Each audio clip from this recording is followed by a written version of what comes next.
Amarashi, Yes, Dr. Vincent. uh, Nicole Dr. says, Vincent, please call me on WhatsApp. oh, Okay, yes. we have participants in the room. Yeah.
Chers participants, bienvenue à cette session. Nous allons donner 3 minutes supplémentaires aux participants qui sont en cours, en train de se connecter, et puis nous allons commencer.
Dr. Landry, if we can go ahead and start, it's 5 minutes past the time.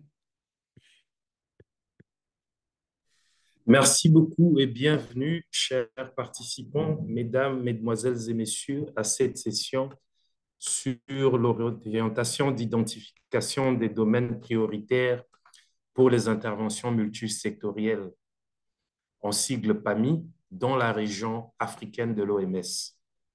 Je m'en vais d'emblée vous donner les consignes d'ordre général, mais je vais d'abord me présenter. Moi, c'est Dr. Landry Kabego.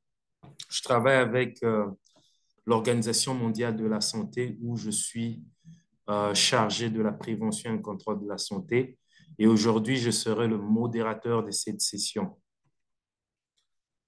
En termes de consignes générales, j'aimerais vous laisser savoir que cette formation virtuelle adhère au code de conduite pour prévenir et répondre aux conduites sexuelles, aux méconduites sexuelles, y compris le harcèlement, l'abus et l'exploitation sexuelle. Aussi, nous voulons une session qui soit interactive, le plus interactive possible. Ainsi, nous vous demandons d'utiliser la fonction questions et réponses. Vous verrez vers le bas de votre écran, sur le Zoom, c'est écrit QEA et cette zone sera strictement réservée pour les sujets concernant les présentations que vous aurez, les présentations techniques. Vous aurez aussi la fonction chat où vous allez mettre des questions relatives à l'informatique, aux logistiques, mais aussi des questions, vous pouvez vous présenter dans cette zone, ça veut dire le chat. Donc, veuillez vraiment poster vos questions dans le Q&A, questions et réponses. Nous avons des experts qui sont là pour répondre à toute question de votre part. Veuillez noter qu'en participant à ce webinaire, que ce soit en tant que participant ou panéliste, nous considérons votre présence comme une autorisation d'enregistrer vos contributions et de partager les enregistrements via des canaux divers afin de formation continue, notamment sur YouTube, LinkedIn et d'autres plateformes. Les documents de cette session vous seront envoyés par courriel dans quelques jours qui suivront ce webinaire. Comme nous continuons à améliorer nos programmes de formation, vos commentaires inestimables sont vraiment inestimables pour nous et un sondage sera partagé à la fin de la session. Nous vous encourageons fortement à partager vos réflexions et suggestions. Vos commentaires nous aideront en effet à adapter les prochaines sessions pour mieux comprendre et répondre à vos besoins et attentes. Je m'en vais vous présenter l'agenda. Comme je l'ai dit précédemment, moi, c'est Dr Landry Kabego, je serai le modérateur. Nous aurons ensuite un mot d'ouverture qui sera donné par le Dr Vincent Sodjinou en lieu et place du Dr Mori Keita. Ensuite, Dr Vincent Sodjinou va nous donner les objectifs du webinaire. Nous aurons une présentation intitulée « Qu'est-ce que PAMI ?» qui sera donnée par Dr Nicole Mbarga. Et puis, Dr Morgan Dominguez va donner une présentation sur la méthode GTFCC pour l'identification des PAMI pour développer un plan national pour l'élimination du choléra. Dr Eric Defoe va nous présenter l'outil GTFCC pour l'identification des PAMI afin de développer un plan d'élimination choléra. Et nous aurons ensuite une session de questions-réponses que nous voudrions être vraiment interactive. Et le mot de clôture sera donné par le docteur Vincent Sodjinou. Je m'en vais ainsi remettre la parole au docteur Vincent Sodjinou afin qu'il nous donne les mots d'ouverture. À vous, docteur Vincent.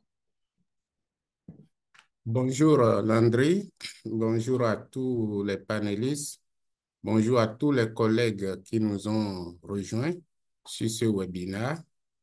Je suis Dr Vincent Sodjinou, je suis basé au Hub de Dakar, en charge de la lutte contre les maladies infectieuses. Au nom du Dr Mori Keita, je vous souhaite la bienvenue à ce webinaire. Le choléra demeure une des urgences majeures de santé publique dans notre région. Depuis la fin des années 2020, nous assistons à une augmentation en ampleur et en gravité des épidémies de choléra. D'abord, il y a eu une grosse épidémie en Afrique de l'Ouest en 2021, puis depuis 2022, une grosse épidémie en Afrique de l'Est et du Sud. Et nous savons que l'Afrique centrale est dominée par l'épidémie presque endémique au niveau de la RDC, si on peut s'exprimer ainsi. C'est pour vous dire que le choléra est l'une de nos priorités. Et face à cette priorité, il nous est important de renforcer les mesures de préparation de nos pays pour la détection précoce et surtout la réponse de qualité. C'est dans ce cadre que l'identification des zones prioritaires pour les interventions multisectorielles trouve toute son importance. C'est l'un des points majeurs recommandés par la feuille de route pour l'élimination du choléra d'ici 2030 que nos États membres ont endossé à Dakar en 2018 lors du 68e comité régional de la santé. Tout à l'heure, nous verrons comment conduire l'identification des PAMI dans le cadre de l'élimination du choléra. Il y a 2 semaines, nous étions rassemblés ici et nous avions déjà vu les méthodes d'identification pour les pays où la tendance épidémiologique du choléra est telle qu'on ne peut pas envisager l'élimination actuellement. Donc, nous avions vu les outils pour l'identification des PAMI pour le contrôle. Aujourd'hui, nous allons voir la deuxième partie, les outils pour l'identification du choléra pour l'élimination.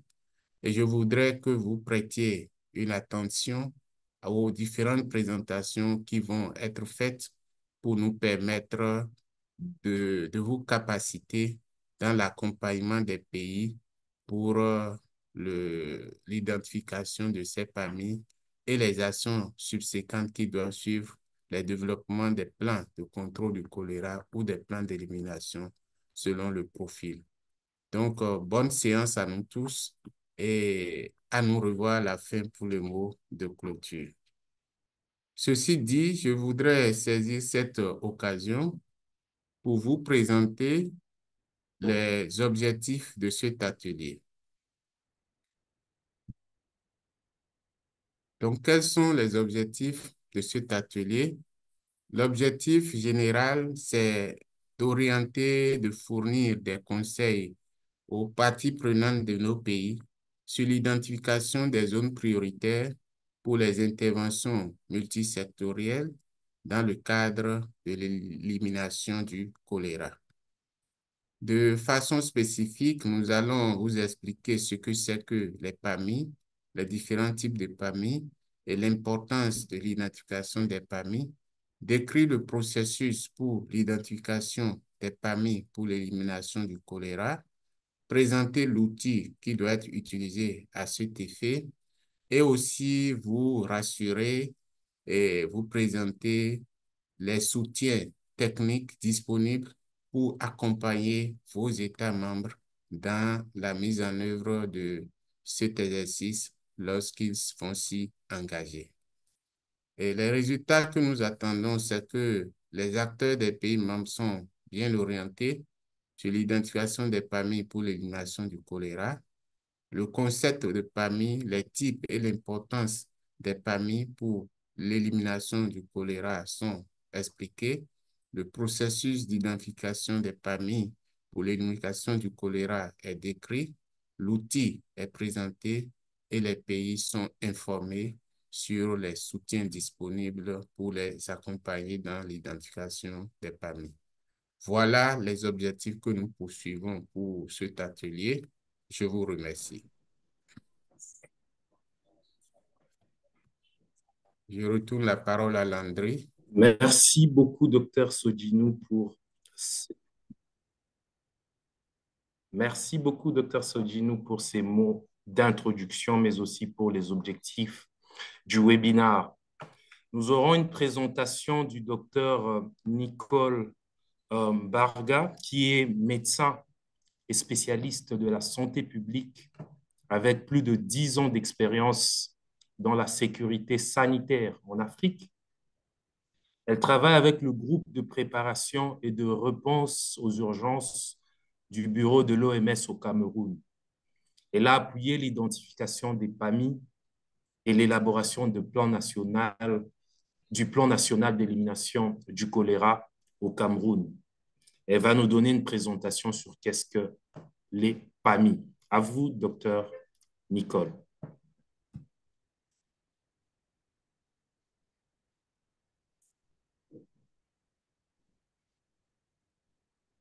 Je vais juste rappeler qu'il faut poser les questions, écrivez dans le chat. Nous serons là pour vous. Docteur Nicole, vous pouvez partager votre écran. Bonjour à tous, merci de bien vouloir partager la présentation pour moi.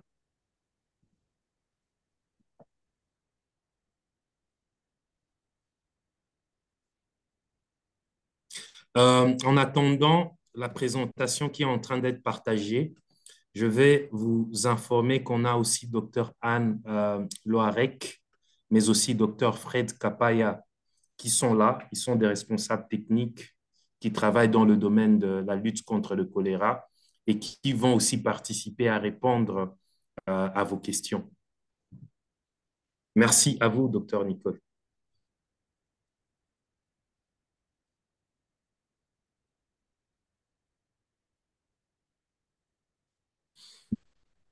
Bonjour à tous. Je suis Dr Nicole Fouda. Je travaille pour le bureau pays de l'OMS au Cameroun.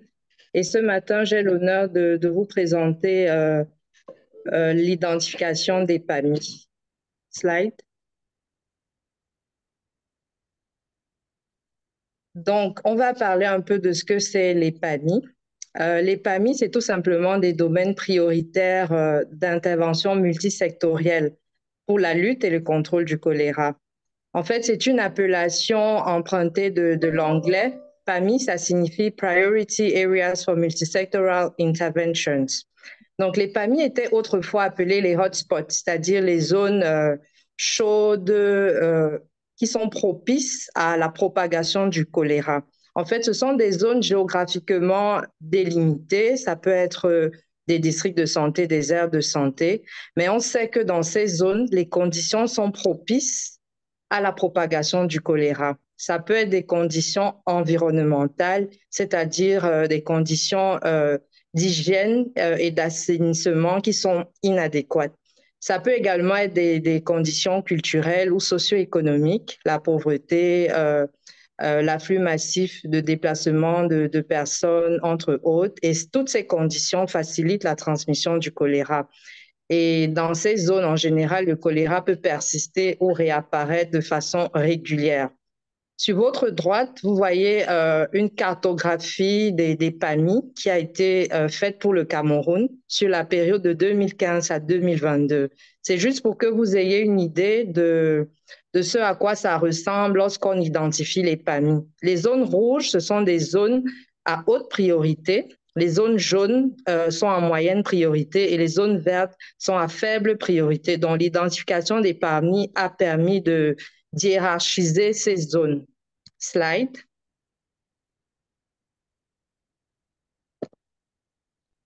Alors, une feuille de route a été élaborée par la Task Force mondiale de lutte contre le choléra.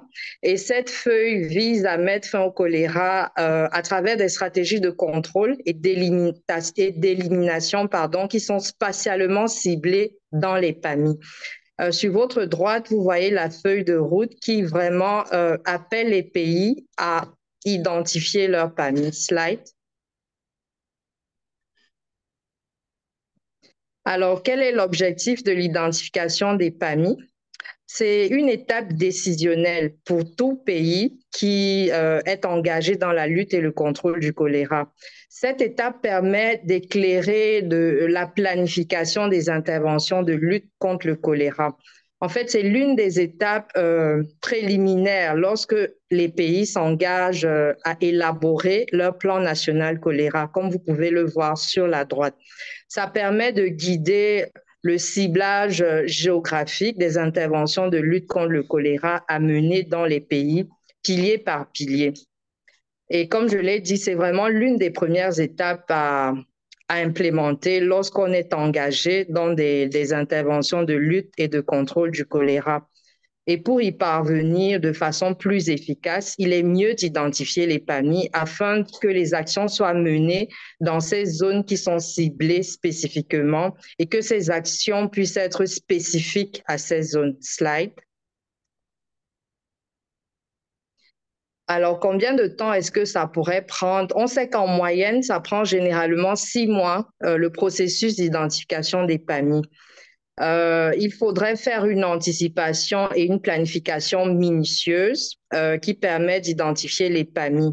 Et pour ce faire, on propose une certaine articulation, c'est-à-dire le premier mois, ça peut être le mois où le pays débute l'identification des PAMI. Le deuxième et le troisième mois, le pays procède à la collecte des données et au remplissage d'un outil Excel qui est proposé par la Task Force mondiale de lutte contre le choléra pour tous les pays qui sont engagés dans ce processus. Le quatrième mois, il est recommandé d'avoir un atelier de validation des parties prenantes, c'est-à-dire qu'au cours de cet atelier, les parties prenantes s'asseyent et valident les résultats de l'outil et également choisissent un seuil de priorité. Le cinquième mois, il est question d'élaborer un rapport de l'identification des PAMI, un rapport qui est donc basé sur ces résultats et les discussions les discussions en plénière avec toutes les parties prenantes. Ensuite, ce rapport doit être transmis à la Task Force mondiale de lutte contre le choléra, qui revoit le rapport et qui fait éventuellement un retour au pays. Et cette étape est désormais standardisée et décisive pour tous les pays qui sont engagés dans la lutte et le contrôle du choléra. C'est également un prérequis pour certains bailleurs, notamment pour le plan d'élaboration du plan d'action pluriannuel de vaccination préventive contre le choléra. Tous ces bailleurs demandent l'EPAMI et donc c'est une étape décisive pour tous les pays. Slide. Alors, pourquoi identifier les PAMI selon la méthode GTFCC? C'est comme je le disais, c'est désormais une condition stricte, préalable pour tous les pays afin que le contrôle et l'élimination du choléra puisse avancer de façon coordonnée. Slide. Il existe deux méthodes d'identification des PAMI. Alors, pourquoi il existe deux méthodes? Parce qu'il y a certains pays qui ont une transmission du choléra dans plus de 5% de leurs unités géographiques, c'est-à-dire, par exemple, les districts. Et il y a des pays qui ont une transmission qui est plutôt faible. Pour les pays qui ont une transmission qui est élevée, c'est-à-dire plus de 5% de leurs districts sont affectés par le choléra, on préconise l'identification des PAMI pour le contrôle du choléra. Et pour les pays qui ont une transmission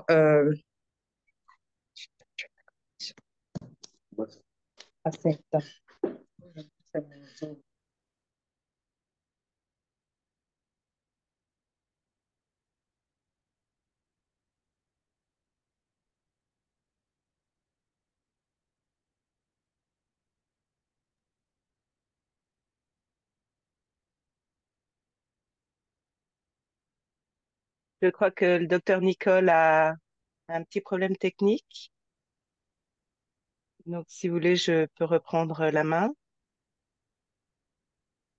Oui.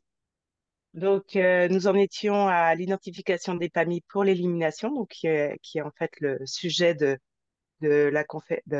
webinaire d'aujourd'hui. Et donc, c'est vraiment pour les pays qui ont une faible transmission ou moins de 5% des unités du pays, donc comme les districts, sont affectés par le choléra.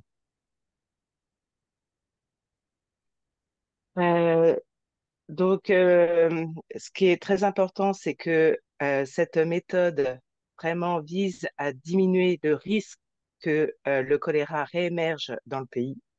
Et donc, on va surtout se baser sur des facteurs de vulnérabilité qui peuvent réintroduire le choléra dans certains districts ou alors favoriser une transmission d'épidémies de choléra.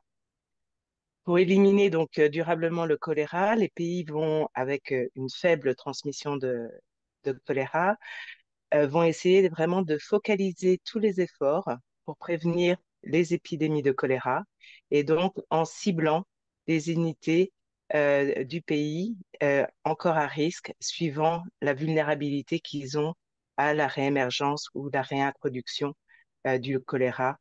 Et tout cela vraiment faisant partie du plan national de lutte contre le choléra pour le pays. Donc, les PAMI sont vraiment l'étape clé, une des étapes clés pour le plan national de choléra. Il existe beaucoup de sources et de documents qui peuvent vous aider à mener à bien l'identification des PAMI pour l'élimination ou pour le contrôle du choléra. Toutes ces ressources sont disponibles sur le site de GTFCC avec en même temps la feuille de route pour mettre fin au choléra à l'horizon 2030, des guides pour le plan national de contrôle ou d'élimination du choléra pour les pays et aussi des outils plus spécifiques à l'identification des PAMI. Donc, n'hésitez pas à aller voir sur le site du GTFCC, vous verrez plein de ressources qui vont vous aider. Merci beaucoup. Et je ne sais pas si docteur Nicole voulait finaliser, autrement je passe la main. Merci beaucoup, Dr. Anne. Merci à Nicole aussi pour cette présentation sur les domaines prioritaires pour les interventions multisectorielles, où elle nous a expliqué les fondements des PAMI, leur rôle, les étapes qu'il faut suivre pour les PAMI, notamment la collecte des données, l'atelier de validation, la documentation, la revue du rapport par le GTFCC.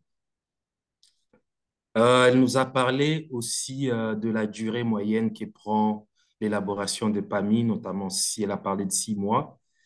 Et là, nous a dit que l'élaboration des PAMI permet d'éclairer la planification des interventions de la lutte contre le choléra. La prochaine présentation sera donnée par le docteur Morgan Rodriguez. Et ça sera sur la méthode GTFCC pour l'identification des PAMI pour développer un plan national pour l'élimination du choléra. Docteur Morgan Dominguez, je m'excuse, est épidémiologiste au programme de lutte contre le choléra à l'OMS à Genève. Depuis 2020, elle coordonne des activités sur l'épidémiologie du groupe spécial mondial de lutte contre le choléra, y compris le renforcement de la surveillance du choléra et l'identification des domaines prioritaires pour les interventions multisectorielles.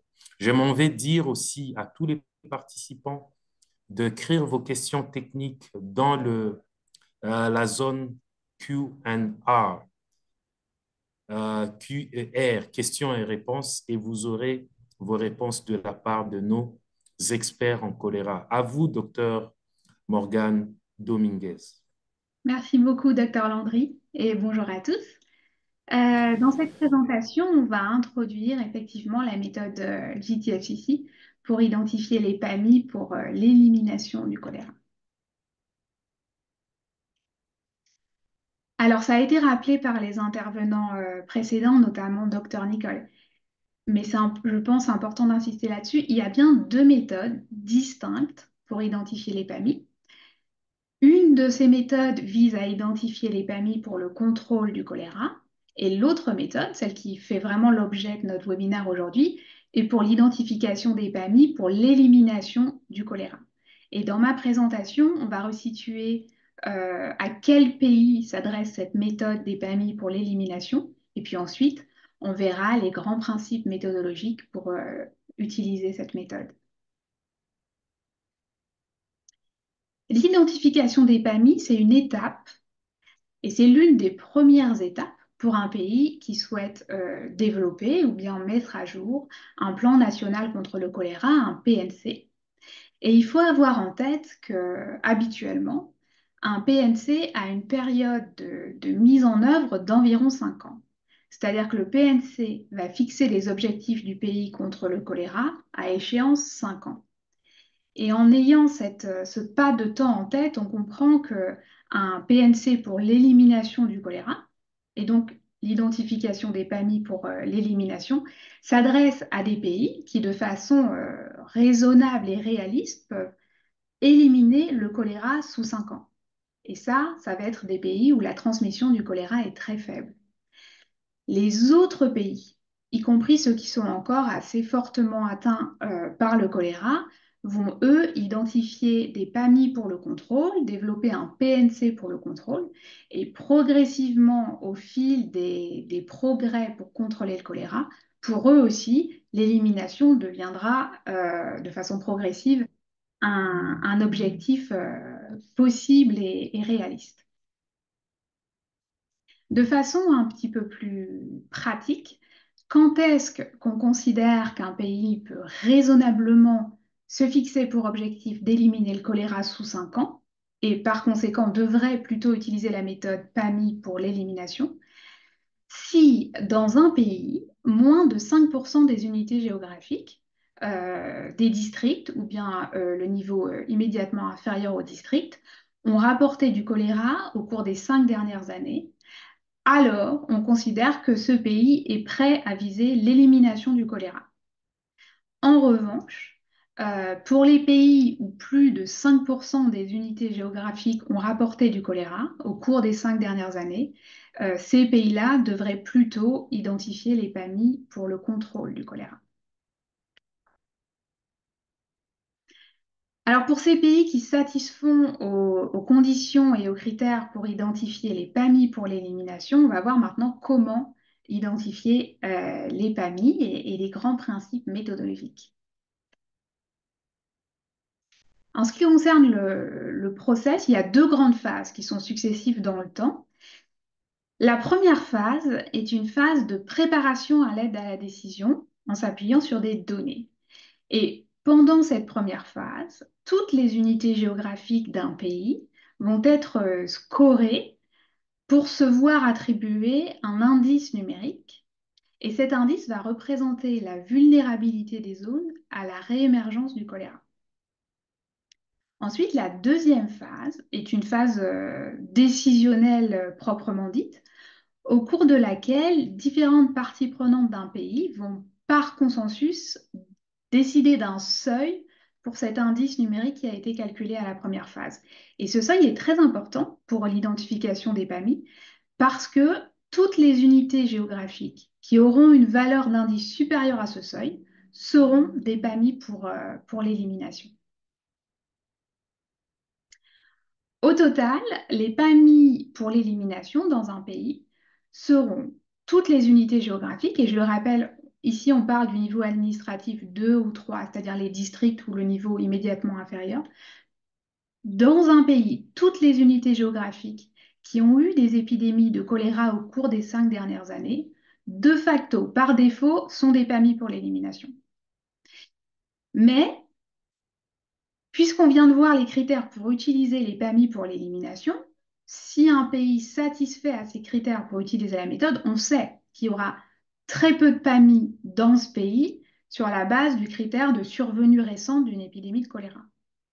Du coup, en plus, toutes les unités géographiques qui sont considérées comme hautement vulnérables pour la réémergence du choléra sur la base de la valeur de leur indice de vulnérabilité, toutes ces zones-là sont aussi des PAMI pour l'élimination. Et puis les zones dans lesquelles il n'y a pas eu d'épidémie de choléra dans les 5 dernières années et qui ne sont pas considérées particulièrement vulnérables pour la réémergence du choléra sur la base de leur valeur d'indice, ces zones-là ne seront pas dans le pays des PAMI pour l'élimination.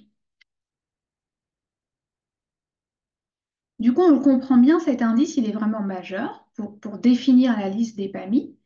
Et en ce qui concerne la façon dont il est calculé, il résulte de l'évaluation des facteurs de vulnérabilité pour la réémergence du choléra. Et ça va être tout facteur qui peut être associé à un risque soit d'introduction de choléra dans une zone géographique, ou bien suivant l'introduction du démarrage d'une épidémie dans cette zone, ou encore au risque de diffusion d'une épidémie de cette zone vers d'autres zones du pays. Pour aider les pays à identifier les facteurs de vulnérabilité à prendre en compte, le GTFCC a développé une liste indicative de facteurs de vulnérabilité. Les facteurs qu'on a inclus dans cette liste sont des facteurs qu'on pense être pertinents dans la plupart des contextes et des pays. Néanmoins, cette liste n'est pas nécessairement exhaustive. Et les pays peuvent ajouter des facteurs qu'ils considèrent comme pertinents et importants dans leur contexte parce que associés à un risque de réémergence du choléra, sous réserve que l'importance de ces facteurs dans le pays soit documentée et soit étayée. Mais en sus de cette liste indicative, il est possible pour les pays de considérer des facteurs supplémentaires et c'est à ce titre que cette liste n'est qu'indicative. Il est possible de la compléter. Pour vous donner une idée rapidement des facteurs qui sont inclus dans cette liste, ils sont listés dans la slide, mais ils ne sont pas listés par ordre de priorité ou d'importance parce que encore une fois, dans cette liste, nous avons inclus tous les facteurs qui, nous pensons, sont pertinents dans la plupart des pays. Le premier facteur listé dans la slide est la survenue de cas importés de choléra. Dans l'arbre décisionnel que j'ai montré dans une slide précédente, on a vu que toutes les zones où il y avait eu une épidémie de choléra sont par défaut des PAMI.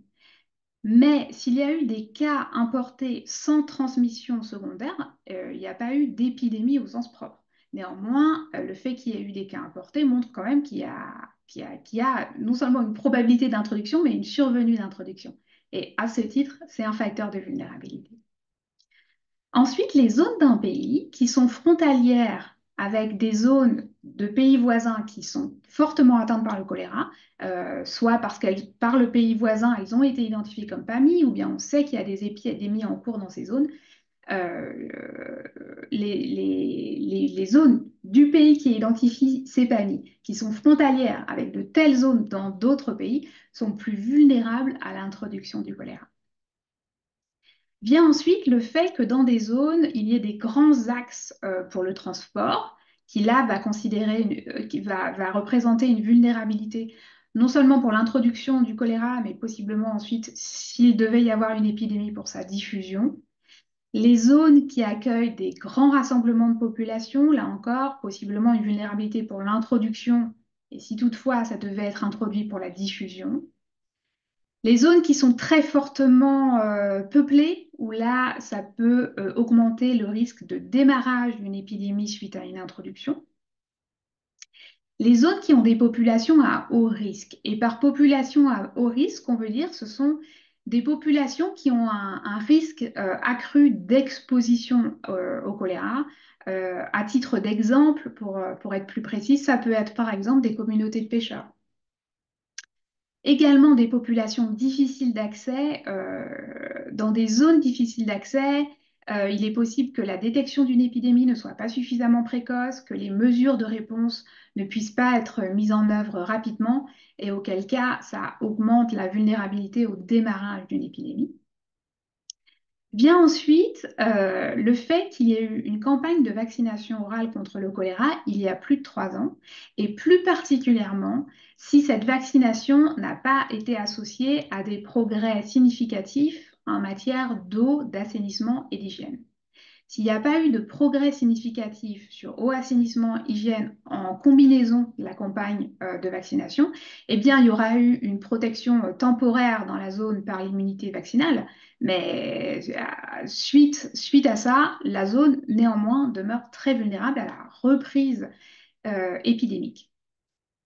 Les zones qui sont à risque particulier d'événements climatiques de type inondation, sécheresse, etc., les zones où il y a des urgences humanitaires. Et enfin, listé en dernier sur la slide, mais on le sait, absolument critique, capital et essentiel pour le choléra, tous les facteurs qui sont liés à l'eau, l'assainissement et l'hygiène. Et les zones qui ont encore des niveaux insuffisants sur ces aspects sont bien entendu des priorités à considérer si on veut éliminer le choléra de façon durable.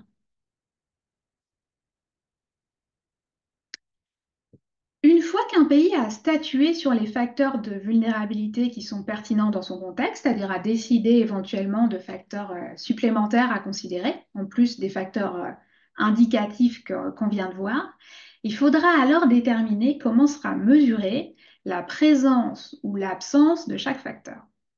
Et pour cela, il va falloir définir un indicateur mesurable de vulnérabilité.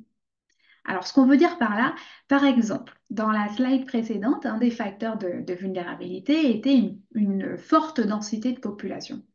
Mais ayant dit ça, à quoi ça correspond, une forte densité de population?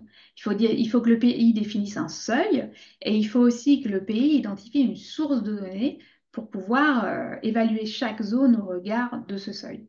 Et l'idée ici, c'est d'avoir vraiment pour chaque indicateur une façon mesurable, c'est-à-dire une façon comparable et objective basée sur des données pour évaluer la présence ou l'absence de chaque vulnérabilité dans chacune des zones. Ensuite, grâce à ces indicateurs mesurables de vulnérabilité, il va être possible d'évaluer la présence ou l'absence de chacune des vulnérabilités dans chacune des zones et de leur attribuer un score. Le scoring en lui-même est très simple. Si une vulnérabilité est présente dans une zone, on attribue un point. Et si cette vulnérabilité est absente dans la zone, on donne 0 point. C'est très binaire et dichotomique. On score chacun des facteurs de vulnérabilité pour chacune des zones et ensuite, on a tous les éléments disponibles pour pouvoir calculer ce fameux indice de vulnérabilité. Et son calcul est très simple. On va tout simplement faire la somme du score de tous les facteurs pour chacune des zones. Et en règle générale, on ne recommande pas de faire une pondération des facteurs dans cette somme, c'est-à-dire que par défaut, tous les facteurs ont le même poids dans cette somme, mais si certains pays ont des bases fortement étayées et justifiées pour considérer qu'un facteur de vulnérabilité particulier doit se voir attribuer un poids supérieur dans la somme, alors il est possible, de façon optionnelle, au pays de considérer cette option.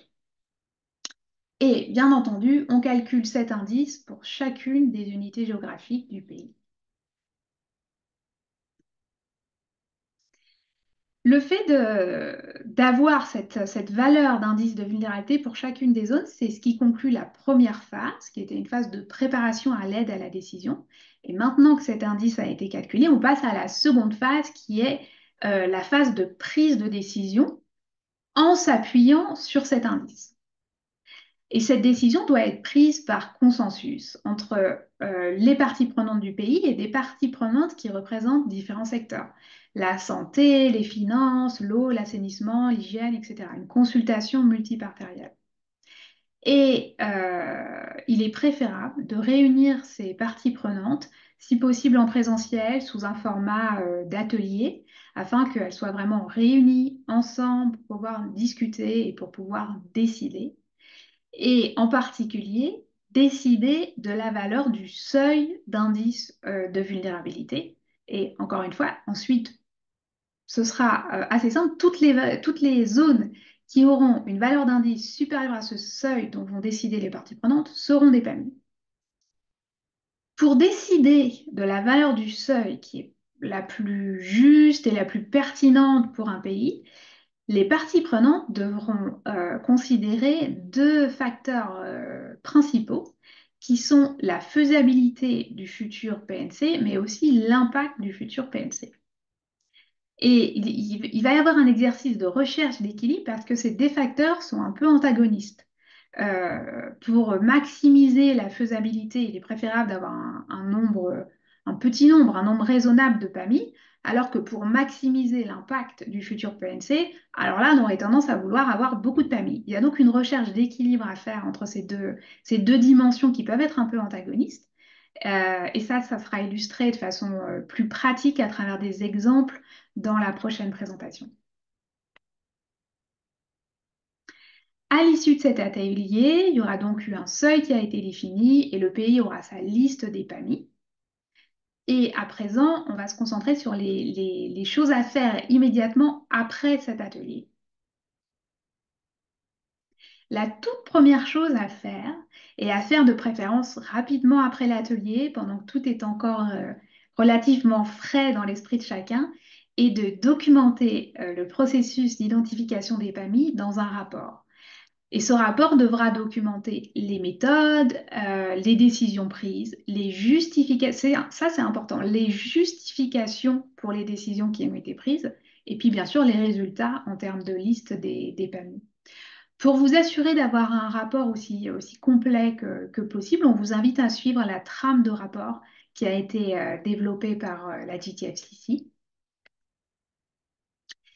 Et enfin, lorsque ce rapport sera prêt, alors les pays sont vivement encouragés à solliciter une revue des PAMI par la GTFCC. Il s'agit d'une revue technique indépendante portant avant tout sur des aspects de conformité méthodologique. Un point important à avoir en tête pour le bénéfice des pays est qu'il est vraiment préférable de demander cette revue des PAMI très tôt après l'identification des PAMI, j'aurais tendance à dire dès que le rapport est prêt, mais en tout état de cause, avant d'utiliser la liste des PAMI pour commencer à planifier des interventions.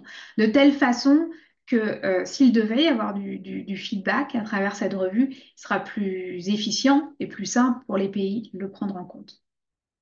Pour solliciter une revue des PAMI, vous pouvez me contacter directement ou bien contacter le secrétariat de la JTFCC à l'adresse qui est indiquée sur la slide. Et vous pouvez compter sur, vous pouvez planifier de recevoir du feedback sur l'identification des PAMI sous environ 30 jours. Alors, ma présentation est une introduction à la méthode, mais des ressources sont disponibles en ligne pour vous pour aller plus loin et pour approfondir. Vous trouverez notamment au lien qui est en haut de la slide, mais je le remettrai dans le chat pour que vous y ayez facilement accès, de ressources que j'appellerai introductives. On a une foire aux questions qui regroupe les questions que nous recevons les plus fréquemment de la part des pays et qui apportent des réponses. Une infographie qui vous rappellera quelle méthode PAMI utiliser en fonction de la situation de votre pays. Une infographie qui récapitule les grands principes pour identifier les PAMI pour l'élimination. Et enfin, une infographie sur cette étape de revue des PAMI de la JTFCC qui vous rappellera quel est le bénéfice pour les pays de solliciter cette revue, mais aussi vous fournira des informations pratiques sur la façon de pouvoir demander cette revue à la JTFCC. En complément, on a aussi des ressources techniques détaillées. Alors, il y a un guide méthodologique complet et approfondi sur la méthode PAMI pour Elimination, ainsi qu'un outil Excel qui sera présenté dans la prochaine présentation. Cet outil Excel permet d'automatiser les calculs pour l'identification des PAMI pour l'élimination. Un modèle Excel pour saisir et formater les données en vue de leur importation dans l'outil Excel. Et puis un jeu de données test. Le jeu de données test, il est là pour vous aider à vous familiariser avec la manipulation de l'outil. On a aussi un guide de l'utilisateur pour cet outil Excel. Et enfin, le modèle de rapport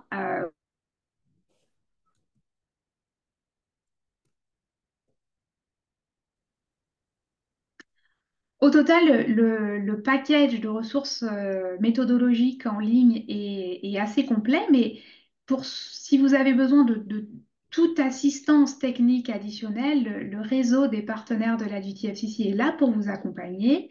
N'hésitez pas à nous solliciter, à nous contacter et à minima, informez-nous lorsque votre pays identifie des PAMI. J'en arrive à la fin de ma présentation et pour conclure, je voudrais rappeler les points principaux à garder en tête pour l'identification des PAMI pour l'élimination.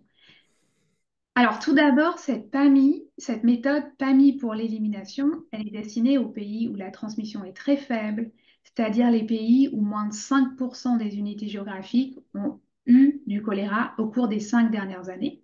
Et les autres pays, ceux qui ne satisfont pas encore à ce critère, doivent quant à eux plutôt identifier des PAMI pour le contrôle. Toutes les unités géographiques où il y a eu du choléra au cours des 5 dernières années sont des PAMI pour l'élimination.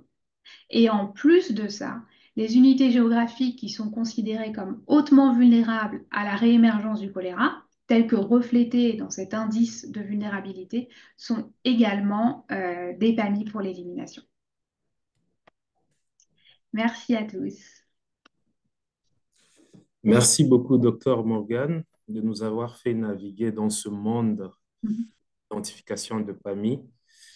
Nous avons retenu que le PAMI, c'est la première étape pour développer le plan national choléra, pour l'élimination choléra, qui avait vous avez donné des critères pour les PAMI élimination, mais aussi pour le PAMI contrôle. Et vous avez donné les phases de l'identification de PAMI.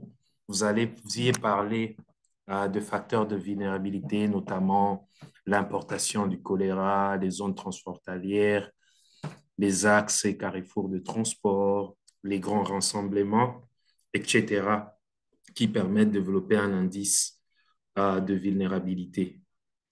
Et vous avez continué avec les phases suivantes, notamment le développement du rapport, la revue de PAMI par le GTFCC.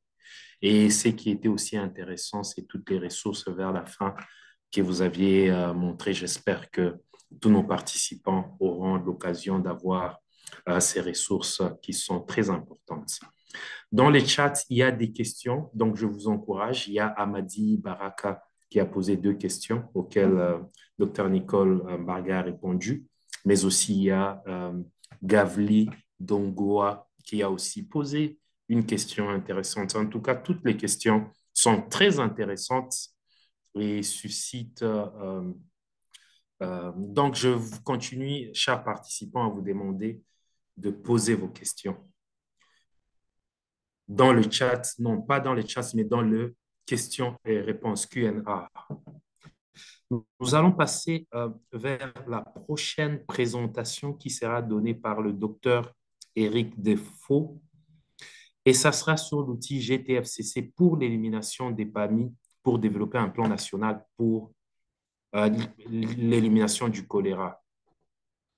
Docteur Éric, je vais rapidement le présenter. Il possède un doctorat en santé publique de l'Université de Liège. Il travaille comme consultant en gestion de l'information stratégique à l'OMS, supervisant les données sur le choléra. Il a une vaste expérience dans l'identification des PAMI, notamment grâce au processus de suivi mené au Cameroun. À vous, docteur, pour votre présentation. Merci, docteur Landry, pour la parole donnée. Bonjour à tous. Je vais nous allons essayer avec docteur Anne d'aller un peu de manière pratique sur ce qui vient d'être dit jusque-là, à travers notamment l'outil Excel. Slide.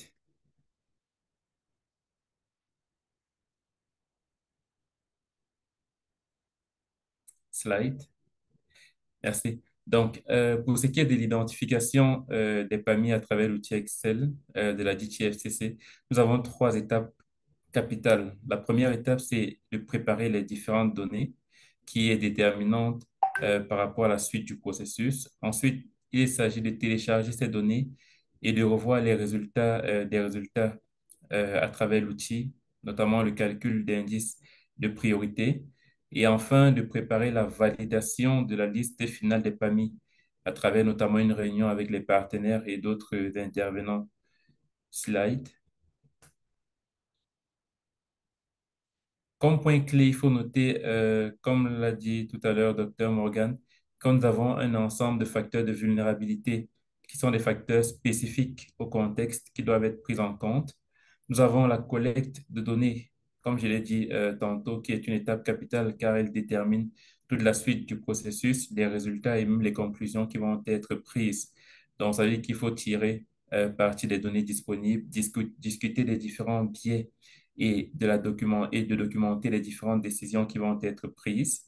Et il faut également que ce processus soit participatif. Donc, il faut, dès l'entame, inclure toutes les parties prenantes pour pouvoir notamment décider des différents paramètres, les facteurs de vulnérabilité qui vont être identifiés et pouvoir définir les seuils d'index. Slide. Pour cet exercice, nous avons un ensemble d'outils. Nous avons notamment le guide d'utilisateur qui est disponible sur le site de la DTFCC. Nous avons l'outil Excel en lui-même qui est conçu avec un modèle et un format de données. Et pour nous aider, notamment dans l'apprentissage de cet exercice, nous avons un jeu de données qui est disponible également. Il faut noter que ces différents outils sont disponibles en 4 langues, en anglais, en arabe, en français et en portugais. Slide. La préparation des données. Donc ici, lorsqu'on parle de préparation des données, il faut commencer déjà par identifier le temps et le lieu. Donc ici, la période qui va être choisie et également le lieu, c'est-à-dire l'unité géographique qui va être utilisée. Ensuite, il est question de compiler les données démographiques et épidémiologiques pour cette période identifiée et pour cette unité géographique qui a également été identifiée. Il est question de sélectionner les facteurs de vulnérabilité et de définir les indicateurs de vulnérabilité mesurables. Donc, il faut sélectionner parmi la liste des facteurs de vulnérabilité qui ont été proposés, celles qui sont propres au contexte dans lequel on se trouve, et ces facteurs doivent être, bien sûr, mesurables. Il est question également de compiler les données pour évaluer la présence ou l'absence de vulnérabilité et enfin préparer les données pour les télécharger dans l'outil Excel. Slide. Lorsqu'on parle de temps et de lieu, notamment ici, il faut noter qu'il faut une période de minimum 5 ans et les facteurs de vulnérabilité doivent être les données les plus récentes euh, disponibles. Donc ici, on sait qu'entre une année et une autre, il peut y avoir des facteurs de vulnérabilité. Les facteurs peuvent changer, notamment lorsqu'on prend le cas, par exemple, des déplacés, il peut y avoir des mouvements qui font en sorte que ces critères changent d'une année à une autre. Donc c'est pour ça qu'on parle de données les plus récentes. Et lorsqu'on parle d'unités géographiques, il s'agit en fait des zones dans les zones d'intervention qui sont déjà proposées dans le PNC. Il faut prendre également prendre en compte la taille de la population et avoir une meilleure donnée, c'est-à-dire les données les plus, on va dire les plus bonnes qu'ils soient donc en termes épidémiologiques et en termes de facteurs de vulnérabilité. Et également, lorsqu'on parle de niveau administratif, il s'agit notamment le plus souvent de niveau 2 ou 3. Et il faut également prendre en compte l'aspect de shapefile, notamment les formats qui vont nous permettre de réaliser notre cartographie et illustrer justement nos résultats. Slide.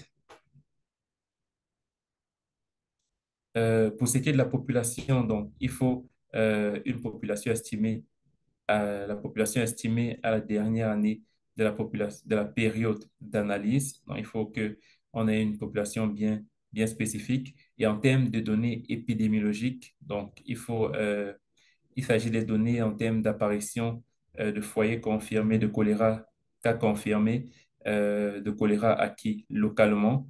Et également, est-ce qu'on est en période d'un ou de plusieurs foyers confirmés de choléra? Est-ce que le nombre de cas confirmés de choléra importés d'autres pays ou d'autres unités de pays, est-ce qu'on a ces données, ces informations en termes de cas importés de choléra? Donc, cet exercice prend en compte ces nouveaux paramètres qui n'étaient pas forcément intégrés dans l'identification des PAMI pour le contrôle. Slide, et il faut également ces données pour toutes les unités géographiques. Donc, lorsqu'on parle de collecte de facteurs de vulnérabilité, nous avons deux étapes importantes. Dans la première étape, il s'agit de sélectionner parmi les facteurs de vulnérabilité dans la liste qui est proposée par la DTFCC, celle qui vient d'être parcourue notamment par Dr Morgan. Et ensuite, si jamais on voudrait ajouter de nouveaux facteurs de vulnérabilité, il est également possible de réaliser cela. Donc, il s'agira alors d'identifier les facteurs additionnels qui sont spécifiques au pays, mais toujours prendre en compte l'aspect mesurable de ces facteurs. Il faut également une participation de tous les intervenants pour décider du choix des facteurs qui ont été identifiés et, comme je l'ai dit déjà, le facteur doit être mesurable. Slide. Donc, lorsqu'on parle de mesurabilité, nous avons ici, par exemple, trois facteurs de vulnérabilité, notamment le lieu, les lieux à forte densité de population, population à haut risque, ou non amélioré.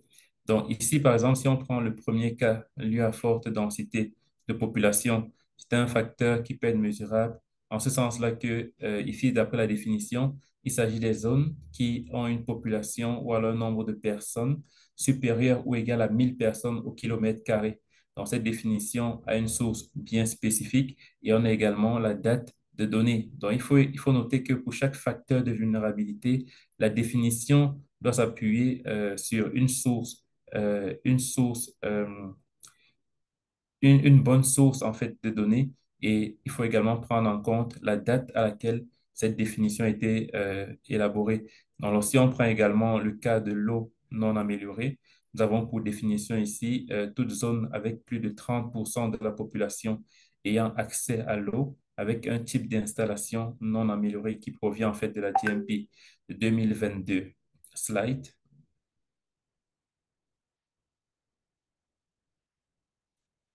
Donc, lorsqu'on parle de définir des indicateurs mesurables de vulnérabilité, nous avons donc l'identification des sources de données appropriées. Donc, il faut identifier une source de données appropriée. Ensuite, sélectionner la source de données la plus fiable, la plus complète, avec la plus grande couverture de données.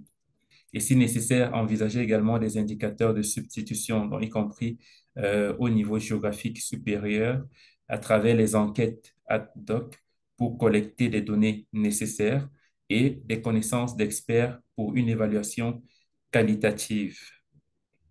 Slide. Donc ici, vous avez une vue d'ensemble de l'entête qu'on retrouve notamment dans l'outil Excel de la DTFCC.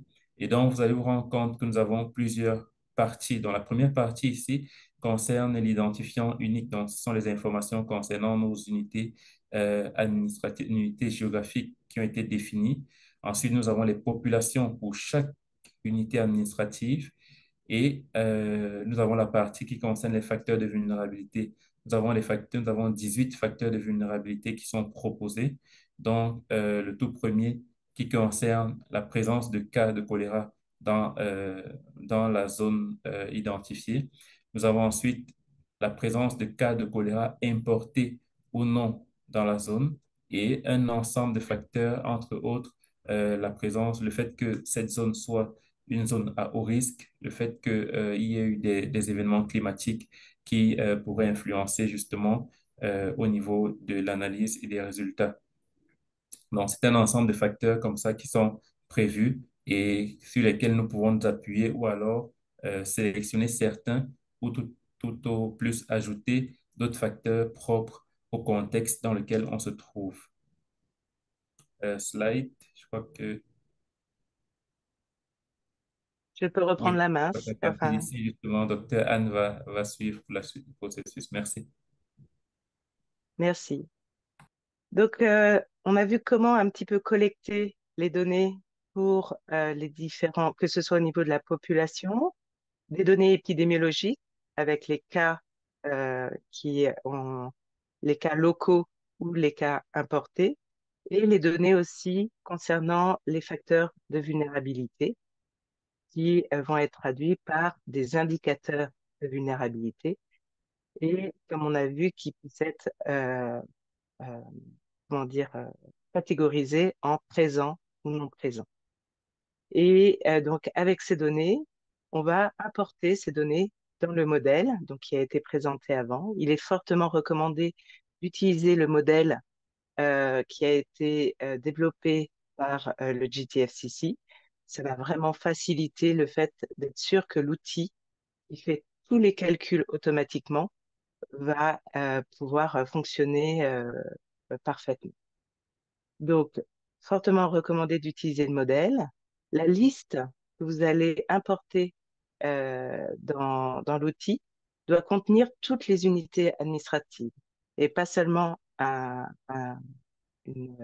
seulement ceux qui ont eu des cas de choléra sur la période analysée, mais vraiment toutes les unités administratives au niveau que vous avez décidé et pour être sûr que la comparaison entre les unités soit correcte.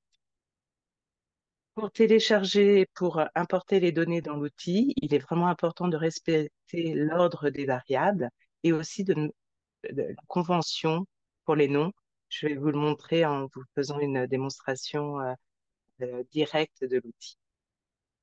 Avant l'importation, avant d'importer les données dans l'outil, il y a vraiment cette étape de vérification qui est très importante pour être sûr que les données sont consistantes, que leur format est correct par rapport à ce qui a été donné, qu'aussi on puisse correctement analyser les données manquantes.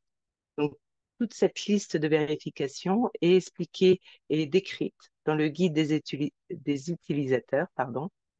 Ce guide des utilisateurs est vraiment le document qui va permettre de vous guider pas à pas pour toutes les étapes de l'identification des PAMI pour l'élimination.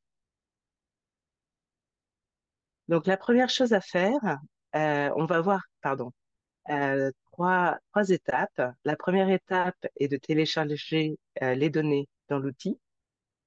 La deuxième est de gérer les paramètres de calcul, en particulier de dire à l'outil est-ce que cet indice de vulnérabilité doit être pris en compte ou non, et de façon facultative aussi de pouvoir lui donner un poids différent des autres indicateurs de vulnérabilité.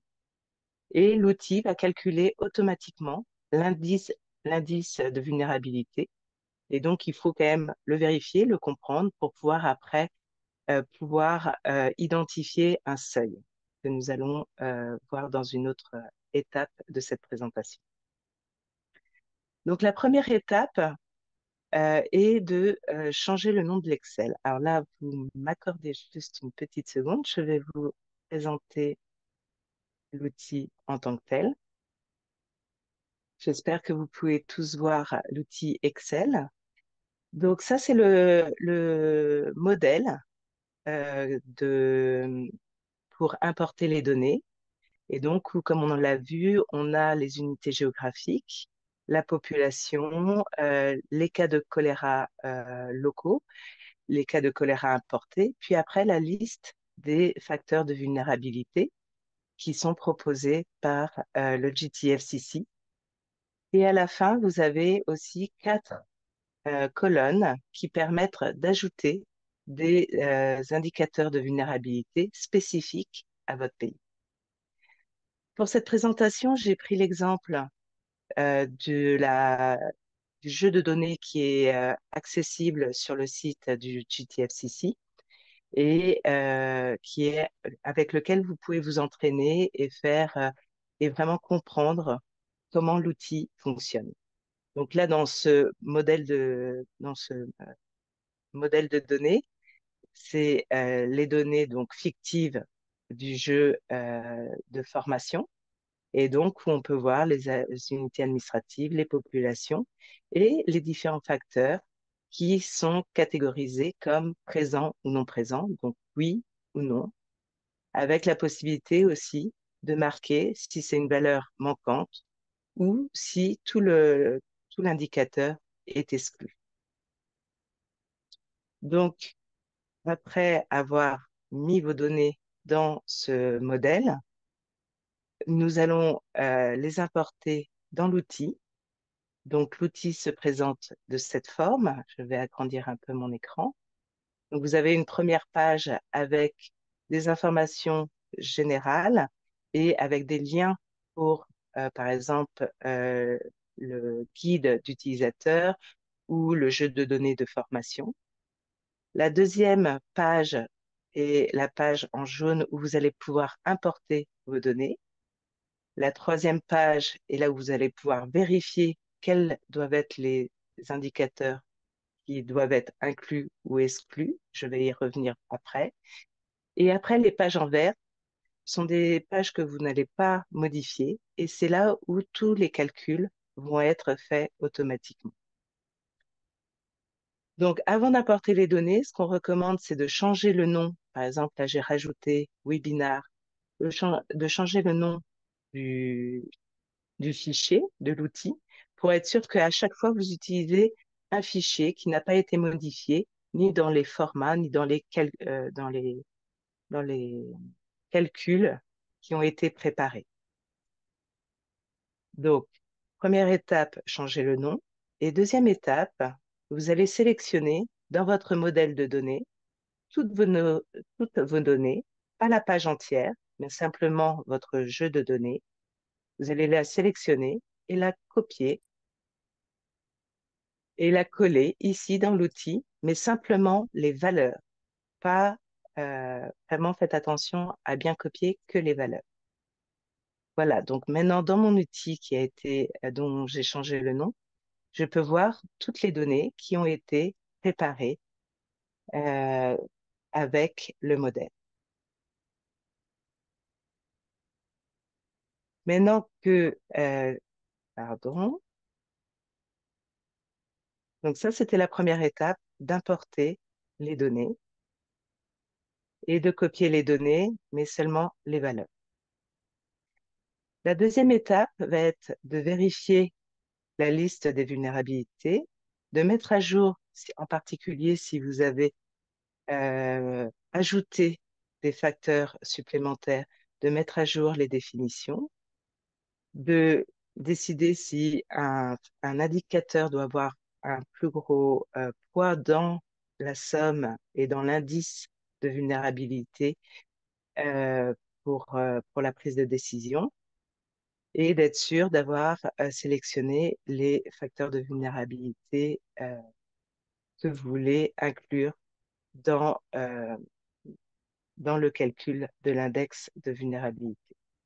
Donc, nous avons importé les données. Ça va être sur cette seconde feuille, sélection des facteurs de vulnérabilité, où nous pouvons voir donc la liste des facteurs de vulnérabilité. Donc là, il y a par exemple la liste qui est proposée par le GTFCC, et à la fin, vous avez 4 facteurs qui peuvent être spécifiques au pays. Et donc, dans ces cas-là, vous pouvez compléter ici la définition du facteur de vulnérabilité. Ce qui est important, c'est de surtout ne pas changer le nom des variables, même si voilà, la correspondance va se faire à ce niveau-là, mais ne pas changer le nom des variables. Donc ici, nous avons la définition de l'indicateur mesurable, donc comme l'exemple que nous avions pris, population à forte densité. Par exemple, l'indicateur va être population à plus de 1000 personnes par kilomètre carré. Donc ça va être notre indicateur. Le nom de la variable. Après, vous pouvez donc choisir le poids de chaque indicateur et vérifier qu'il soit bien inclus dans l'index de vulnérabilité. Donc ça, c'est la deuxième étape. La troisième étape va être de vérifier l'indice de vulnérabilité qui va être calculé automatiquement par l'outil. Donc, c'est sur la troisième feuille, calcul de l'indice de vulnérabilité. Et là, vous pouvez voir qu'une seule ligne a été, pour l'instant, calculée par l'outil. Vous allez devoir sélectionner cette première ligne et l'étendre au nombre exact de lignes que vous avez dans votre jeu de données. Donc, par exemple, dans le jeu de données de formation, nous avons 100 unités géographiques. Et donc, je vais étendre ma sélection jusqu'à 101, puisqu'il y a la ligne de titre. Si je l'étendais plus, vous verriez qu'il va y avoir des messages d'erreur avec, par exemple, hashtag arrêt. Et donc, dans ce cas-là, revérifier le nombre de lignes que vous avez et diminuer la sélection pour être exactement au nombre d'unités.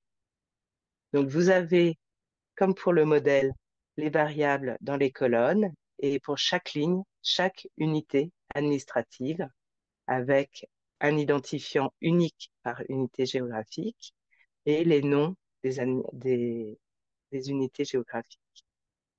Et après, vous pouvez voir que l'outil a calculé automatiquement la population et pour chaque facteur, s'il était présent ou non présent. Et à la fin, vous allez pouvoir, l'outil a calculé automatiquement le nombre de facteurs, d'indicateurs de vulnérabilité qui étaient manquants et l'indice de vulnérabilité. Donc, par exemple, vous avez PAMI par défaut, donc c'est ce qu'on appelle les PAMI initiaux, qui eux sont basés sur le fait d'avoir des cas locaux de choléra qui ont été enregistrés pendant la période analysée. Ici, choléra, cas de choléra dans la zone, oui, et donc dans ce cas-là, de façon systématique, la zone géographique va être considérée comme un PAMI initial ou PAMI par défaut. S'il n'y a aucun facteur de vulnérabilité présent, l'indice de vulnérabilité va être de 0. Si un ou plusieurs facteurs de vulnérabilité sont présents, ça va être la somme de ces facteurs. Donc, pour cette unité géographique, il a été rapporté 2 facteurs de vulnérabilité, la proximité de zones de choléra et des voies de communication. Donc, seulement 2 facteurs. Et donc, la somme va être de 2. Et donc, c'est ce qu'on appelle l'indice de vulnérabilité. Excusez-moi, je repasse à la présentation. Donc, c'est très important de vérifier que le calcul a été bien fait, que ce soit pour les PAMI initiaux ou PAMI par défaut, et pour la somme de l'indice de vulnérabilité. Pardon, il y a une petite erreur. Et vous pouvez aussi vérifier, il est fortement recommandé de vérifier les données manquantes. Donc là, c'est un petit résumé de ce que je viens de vous montrer. Les unités avec au moins un foyer de choléra pendant la période analysée vont être des PAMI par défaut ou PAMI initiaux. Si tous les facteurs sont donc non présents, l'indice va être de 0. Et si par contre, il y a certains facteurs qui sont présents ou codés oui, là, ce sera la somme des facteurs présents. Donc ça c'est vraiment l'outil qui va vous permettre de faire tous les calculs pour avoir cet indice de vulnérabilité. Après, nous allons passer à la partie de consensus. Donc, vous allez vous retrouver avec les autres acteurs engagés dans le plan national de lutte contre le choléra pour pouvoir prendre la décision de quelles doivent être les PAMI, les unités considérées comme PAMI ou non. Quelques recommandations avant de vous remontrer un petit peu comment utiliser l'outil pour cette réunion ou pour cet atelier. On recommande vraiment au début de cet atelier, pour que tout le monde ait toutes les informations, de faire une présentation concernant la méthode et le processus qui a permis de compléter l'outil et les premiers résultats de l'outil, d'avoir des cartes, et l'outil va vous permettre de lier vraiment l'outil, les données avec des cartes de façon assez simple, et d'avoir des cartes pour pouvoir visualiser les différents résultats ou les différents facteurs de vulnérabilité. Aussi d'avoir des personnes qui sont identifiées pour prendre des notes, pour pouvoir bien documenter toutes les décisions qui ont été prises pendant cet atelier. Donc, documenter toutes les décisions. Et quand il y a un peu des discussions qui ont du mal à aboutir, d'avoir des facilitateurs et des gens qui vont prendre la décision finale, en essayant quand même de trouver un consensus parmi tous les acteurs qui sont engagés dans le processus. Donc, quand je vous montrais l'outil, en fait, il va y avoir des tableaux qui vont être directement produits par l'outil et qui vont permettre de résumer les différents résultats, et en particulier cet indice de vulnérabilité. Donc, c'est sur la 5e page de l'outil. Vous allez avoir tout d'abord un rappel de comment sont identifiés les PAMI. Et en dessous, vous allez avoir un tableau. C'est un pivot table. Et des fois, il ne se met pas à jour directement. S'il ne se met pas à jour directement, comme ici, vous devez le mettre à jour en allant sur Data et en demandant de rafraîchir tous les tableaux de l'outil. Donc là, par exemple, j'ai rafraîchi, je peux voir que maintenant j'ai un tableau qui va me permettre de résumer l'indice de vulnérabilité. En fait, dans le jeu de formation, nous avons 20 unités géographiques qui ont eu des cas de choléra pendant la période analysée, donc qui sont considérés comme PAMI par défaut.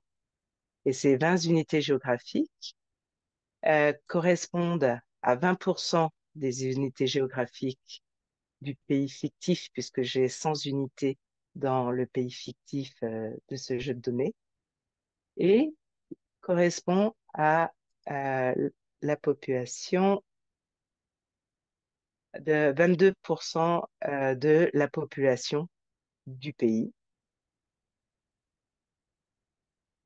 Donc voilà, donc vous avez ce tableau qui résume par indice de vulnérabilité le nombre d'unités dans chaque catégorie. Donc par exemple, indice de vulnérabilité à 8, j'ai 3 unités.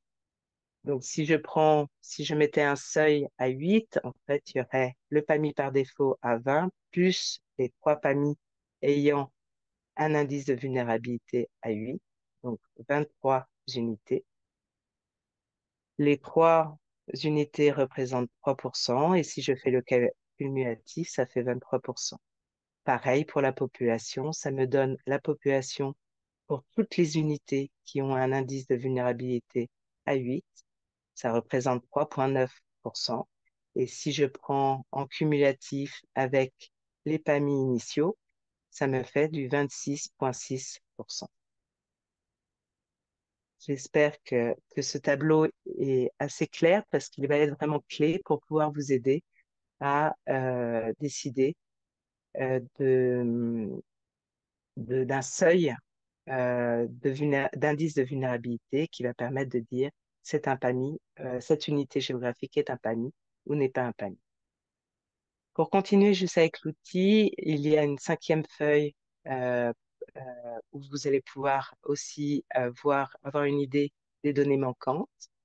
Et il y a un export qui est particulièrement utile si vous voulez faire d'autres analyses dans Stata ou R ou jouer avec vos données, ou pour pouvoir lier cet export à un système d'information géographique avec un shapefile. Voilà, vous pouvez exporter toutes vos données et pouvoir le lier à un shapefile qui va vous permettre de visualiser les résultats avec des cas. Donc, l'objectif principal de la réunion avec les partenaires, de l'atelier avec les partenaires, est de fixer un seuil d'indice de vulnérabilité. Donc là, c'est un extrait du tableau que nous venons de voir. Et donc, c'est une discussion à avoir.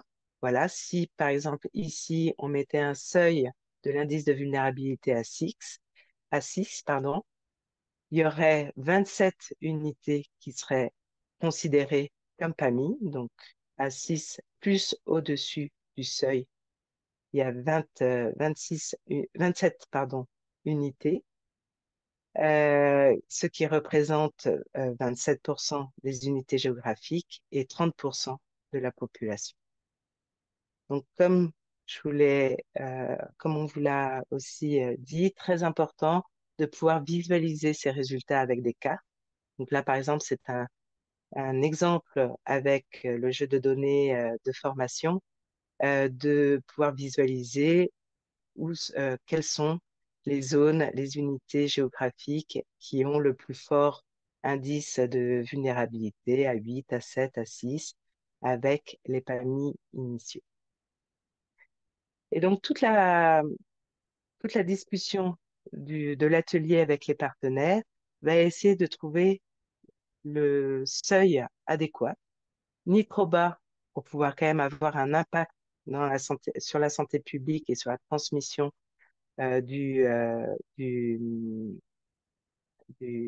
pardon, ni trop bas parce que vous allez avoir beaucoup d'unités et donc ça va être beaucoup d'interventions à faire dans ces unités et donc une faisabilité assez difficile pour mener à bien toutes ces interventions. Et si par contre vous prenez un seuil assez haut, l'impact sur la santé publique, il va y avoir moins d'unités incluses comme PAMI, et donc l'impact sur la transmission et sur la santé publique va être moins. Pour vous donner un exemple qui va être peut-être un peu plus concret, donc on parlait d'un indice de vulnérabilité avec un seuil à 6 pour considérer une unité géographique comme PAMI. Non. Mais on pourrait décider, excusez-moi, j'ai un petit problème.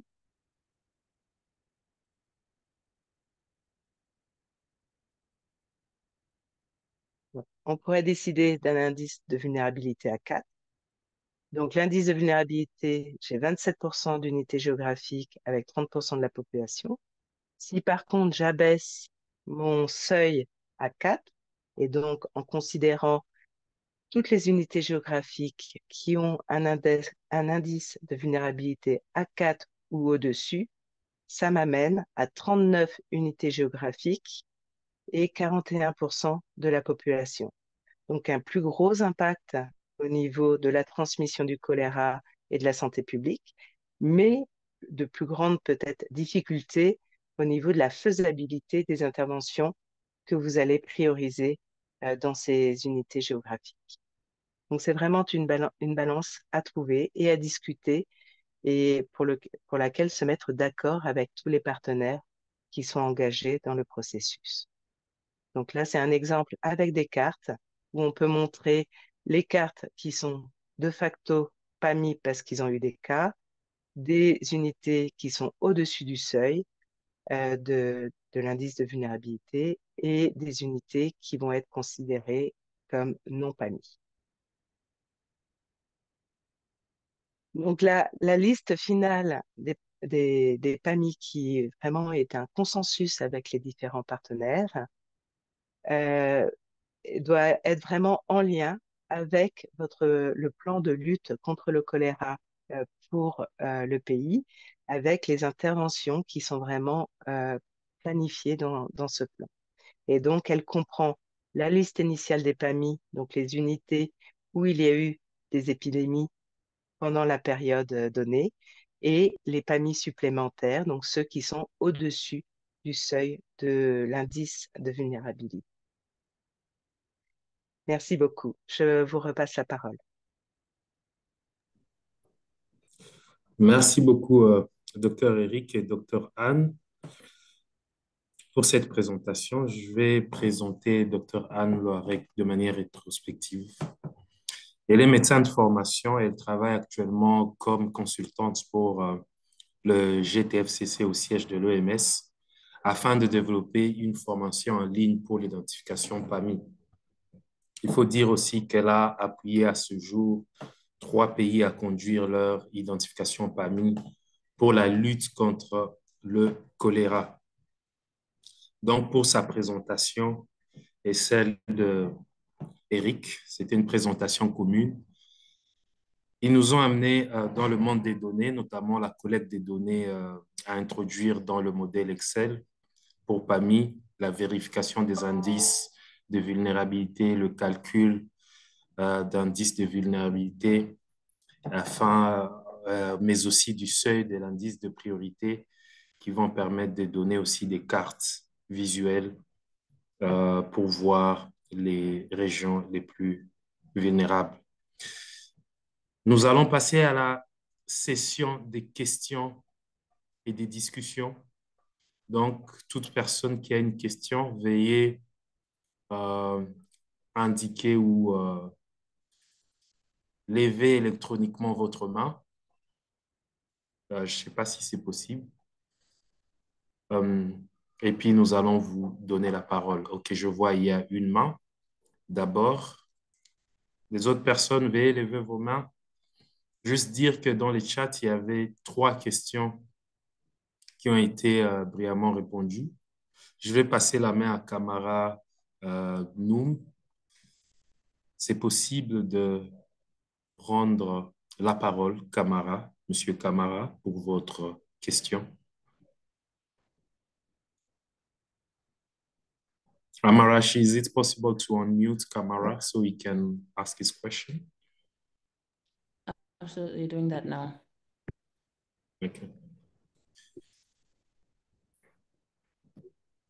Donc, dans le question-réponse, Excusez-moi, vous me recevez? Excusez-moi. on vous reçoit. Allez-y pour Très votre bien. question. Merci beaucoup. Je remercie également les panélistes. Je suis Kamara Nyoumé, je suis médecin en République de Guinée. J'ai suivi les différentes présentations avec intérêt et je suis beaucoup intéressé et émerveillé de ce que je viens de voir. Euh, Actuellement, je suis en train de travailler sur un document, mais pas cette fois-ci sur le choléra, mais c'est sur les structures sanitaires, c'est-à-dire la vulnérabilité des structures sanitaires face au changement climatique. J'avais mis une question sur le CAC en disant, est-ce que il serait possible également d'utiliser cet outil-là par rapport à certaines maladies émergentes, les maladies à potentiel épidémique, comme par exemple la fièvre de Lassa, et comme par exemple la COVID ou la méningite, etc., etc. C'est ma première question. Est-ce que l'outil-là tient compte de ces différentes maladies émergentes? Ensuite, est-ce que l'outil peut être utilisé encore pour évaluer, par exemple, la vulnérabilité des structures sanitaires face au changement climatique? Je vous remercie. Panéliste, vous pouvez répondre directement. Merci pour cette question. Alors, utiliser l'outil tel quel, non. Mais utiliser les principes de la méthode, oui. Pour expliquer un peu mieux ce que je veux dire. Dans cet outil, on tient compte des facteurs de vulnérabilité pour le choléra. Et les facteurs de vulnérabilité pour un sujet de santé tel qu'il soit vont être liés, si on parle de maladie, au mode de transmission de la maladie. C'est-à-dire que si on veut utiliser une approche méthodologique similaire pour une autre maladie, il faudra réfléchir à quels sont, au regard des modes de transmission de la maladie considérée, quels sont les facteurs de vulnérabilité pour la survenue de cette maladie. C'est pourquoi l'outil en tant que tel, on ne peut pas l'utiliser tel quel pour tout type d'enjeu de santé. Néanmoins, le principe méthodologique qui est d'avoir une aide à la décision étayée par les données, ça, oui, on encourage tout pays pour toute problématique de santé, effectivement, à rationaliser le processus décisionnel sur la base de données. Et cette approche de scoring qui, pour PAMI, pour l'élimination, est très simple avec un score finalement présence-absence et une somme, peut être un processus relativement simple à mettre en œuvre en lui-même. L'étape de réflexion qui, elle, sera peut-être un peu plus poussée pour adapter cette méthode à d'autres sujets, c'est toute cette réflexion autour de quels sont les facteurs de vulnérabilité à prendre en compte pour la problématique de santé considérée. Merci. Merci pour la réponse. Veuillez lever électroniquement votre main. En attendant, je vais présenter un de nos experts qui est là avec nous. Il s'agit de Dr. Fred Kapaya, qui est un responsable technique du programme de lutte contre le choléra à l'OMS. Il a plus de 18 ans d'expérience dans les programmes de santé publique et il apporte une connaissance approfondie et une expérience étendue dans la préparation, la vigilance et la réponse au choléra au niveau national, régional et mondial. Veuillez lever la main si vous avez une question. Dans le Q&A, il y avait une question sur qui disait est-ce qu'un pays peut identifier leur PAMI avant la déclaration de l'épidémie? Et Nicole a répondu l'identification de PAMI s'inscrit en fait une phase initiale pour élaborer un plan de lutte nationale de lutte contre et de contrôle du choléra. Donc, elle a dit que le plan national choléra n'est pas un plan de réponse à une épidémie choléra. C'est un plan où le pays décrit les interventions multisectorielles qui seront menées sur le long terme pour le contrôle ou l'élimination du choléra. Par conséquent, cette activité peut être effectuée même lorsque les pays sont en épidémie, comme c'était le cas par exemple au Cameroun, où les PAMI ont été identifiés lorsque les flambées étaient moins intenses. On a encore 5 à 10 minutes pour les questions. Il y a une autre question de Hamadi Baraka. Est-ce que les PAMI peuvent être statiques jusqu'à la fin de l'épidémie? Et la réponse que Nicolas a donnée, c'est les PAMI ne sont pas statiques. C'est une analyse rétrospective menée sur au moins 5 ans, sinon plus. Les PAMI seront donc identifiés selon la mortalité, la positivité, l'incidence et la persistance sur le long de ces années et dans les zones géographiques à risque.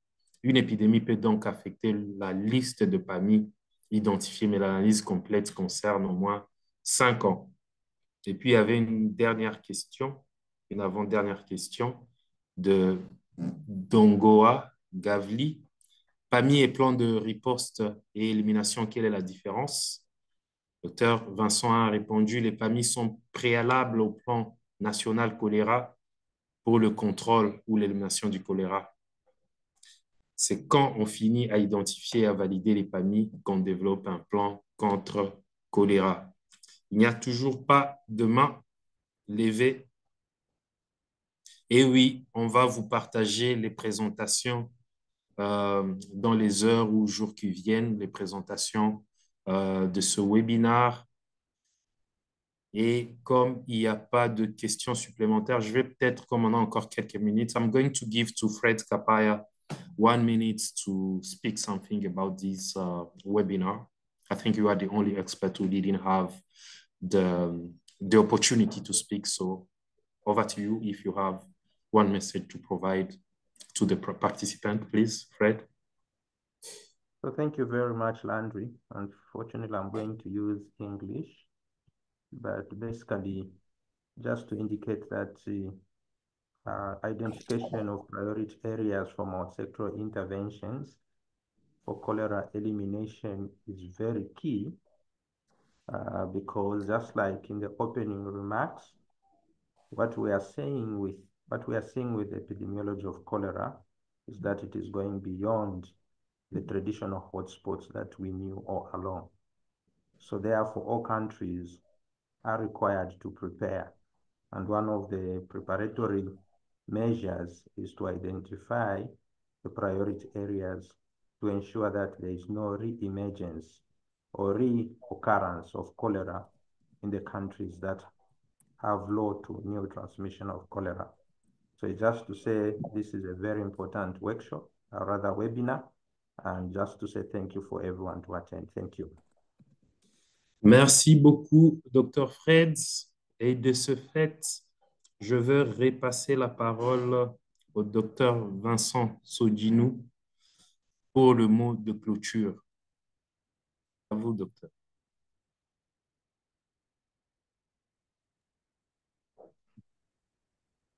OK, merci au docteur Landry pour la parole et aussi pour la modération de cet important webinaire. Je voudrais aussi remercier les participants à ce webinaire. Et comme je l'avais exprimé il y a 2 semaines, je voudrais aussi exprimer mon insatisfaction par rapport au peu nombre de participants à ce webinaire.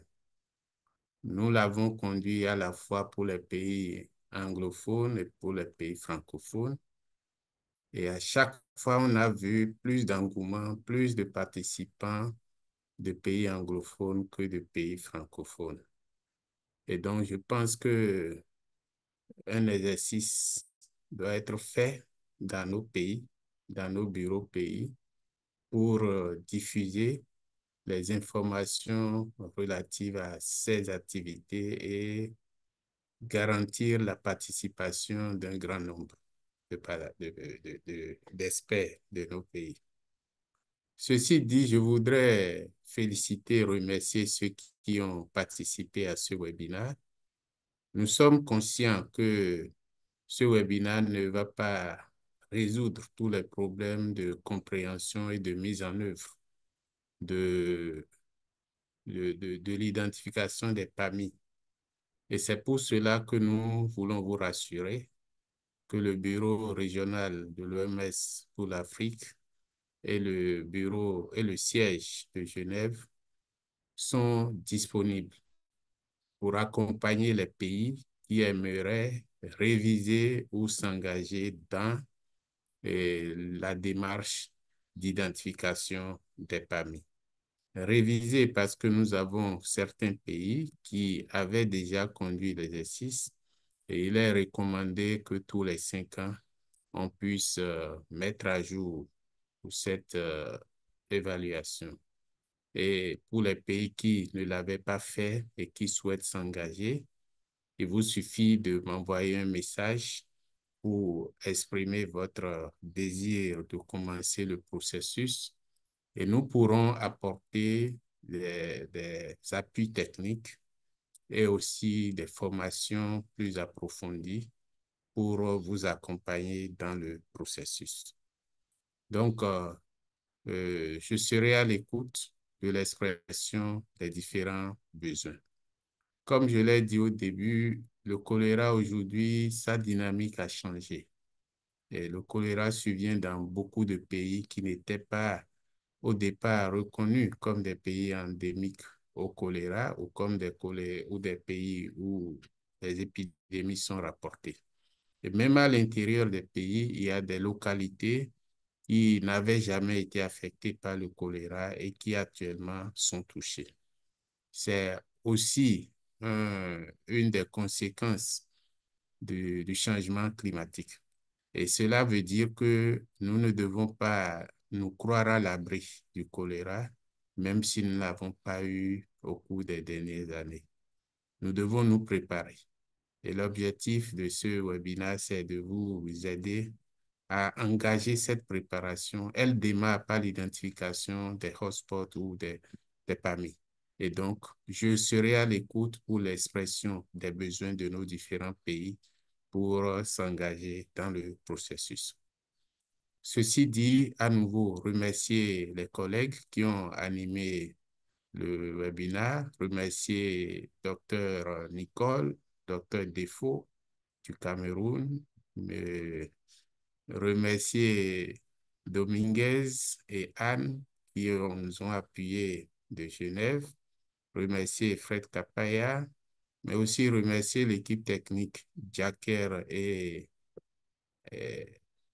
Amarachi pour l'accompagnement tout au long de ces 4 webinaires. C'est le 4e qu'on vient de finir et nous verrons dans quelle mesure on pourra le refaire, surtout pour les pays francophones. Ceci dit, je voudrais, au nom du docteur Mori Keita, mettre fin à ce webinaire. Je mettrai mon adresse mail dans le chat comme quelqu'un l'a demandé et comme ça, ceux qui aimeraient nous contacter le feront. Agréable journée à chacun de nous et en avant pour la mise en œuvre de l'identification des hotspots et le développement des plans nationaux de contrôle ou d'élimination du choléra. Et je vous remercie.